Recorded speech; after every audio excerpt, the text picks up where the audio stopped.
কীভাবে form fill up করে দিচ্ছি স্টেপ বাই স্টেপ দেখো, তো সম্পূর্ণ কিছু জানতে পারবে। আর যদি তোমাদের কোনো রকম অসুবিধা হয় তাহলে আমাদের মেসেঞ্জারে অথবা ফেসবুক পেজে ফলো করে তোমরা পার্সোনাল মেসেজ করতে পারো। ফেসবুক পেজের লিঙ্ক তোমরা ভিডিও নিচে কিন্তু পেয়ে যাচ্ছ।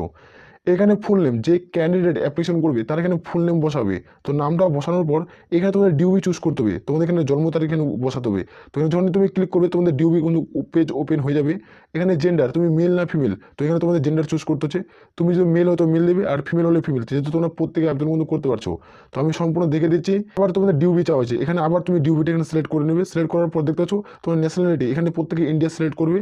আর এখানে তোমরা দেখতে পাচ্ছ তোমাদের স্ট্যাটাস, তুমি বিবাহিত না অবিবাহিত, তুমি যদি বিবাহিত তো বিবাহিত দেবে। আর যদি তুমি সিঙ্গেল না ম্যারিড, এখানে তোমরা যারা এখনো বিয়ে করোনি তারা সিঙ্গেল দেবে, আর যারা এখন বিয়ে করে নিছো তারা কিন্তু ম্যারিড দেবে। যেহেতু এখন যারা বিয়ে করে তারা সিঙ্গেলে কিন্তু ক্লিক করে দেবে।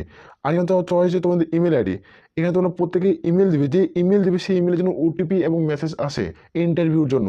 তো এখানে যেহেতু পরীক্ষা ছাড়া রিক্রুটমেন্ট করাচ্ছে, এখানে আমি প্রথমে বলছি এখানে পরীক্ষা ছাড়া রিক্রুটমেন্ট করাচ্ছে, নো এক্সাম। তো এখানে প্রত্যেকেই তোমাদের কিন্তু দিতে হবে যে ইন্টারভিউ ডেট, সেটা তো ইমেলের মাধ্যমে তোমাদের পাঠিয়ে কিন্তু দেওয়া হবে। তো এখানে আবার দিতে হবে তোমাদের পাসওয়ার্ড, এখানে তোমাদের প্রত্যেকে পাসওয়ার্ড চুজ করতে হবে। এখানে আবার পাসওয়ার্ডটি তোমাদের দিতে হবে, এখানে ইমেলটি দিবে। ইমেলটি দেওয়ার পর তোমরা দেখতে পাচ্ছ মোবাইল নাম্বার, এখানে তোমরা প্রত্যেক একটা মোবাইল নাম্বার দেবে। আর এখানে দেখতে পাচ্ছ ফোন, তোমাদের ফোন নাম্বার, একটা মোবাইল নাম্বার দেবে, ফোন নাম্বার, যে তোমাদের একই হয় তাহলে একই বসিয়ে দিবে। এখানে তোমরা দেখতে পাচ্ছ অ্যাড্রেস, এখানে পুরো অ্যাড্রেসটা প্রত্যেকে ফিল কিন্তু করতে হচ্ছে। যে তোমাদের অ্যাড্রেস সেম হয়ে থাকে তাহলে এখানে আবার ফিল করে দেবে। ফিল করার পর দেখতে পাচ্ছ তোমাদের এসসি এসটি ওবিসি কোন ক্যাটাগরি থেকে বিলং করছো, এখানে সেই ক্যাটাগরি কিন্তু চুজ করবে। এখানে ক্যাটাগরি কোন ক্যাটাগরি থেকে বিলং করছো সেই ক্যাটাগরি চুজ করবে। চুজ করার পর দেখো যারা তোমরা পিডাব্লিউডি প্রার্থী তাদেরকে এখানে আবার চুজ করে নেবে। এখানে তোমরা ক্যাটাগরি দেখতে পেয়ে, তো এখানে স্টার মার্ক ধরেছে, এখানে ক্যাটাগরি দেখতে পাচ্ছ, সেই ক্যাটাগরি কিন্তু চুজ করে নেবে। যারা ইডাব্লিউএস প্রার্থী তারা ইডাব্লিউএস এখানে ক্যাটাগরি তোমরা প্রত্যেকে দেখতে পাচ্ছ, এখান থেকে তোমরা চুজ করে নেবে। যারা এখানে দেখতে পাচ্ছ এক্স সার্ভিসম্যান, তারা এখান থেকে চুজ করে নেবে তোমরা এক্স সার্ভিসম্যান কোন ডিপার্টমেন্ট থেকে, তো এখানে প্রত্যেকে দেখতে পেয়ে যাবে।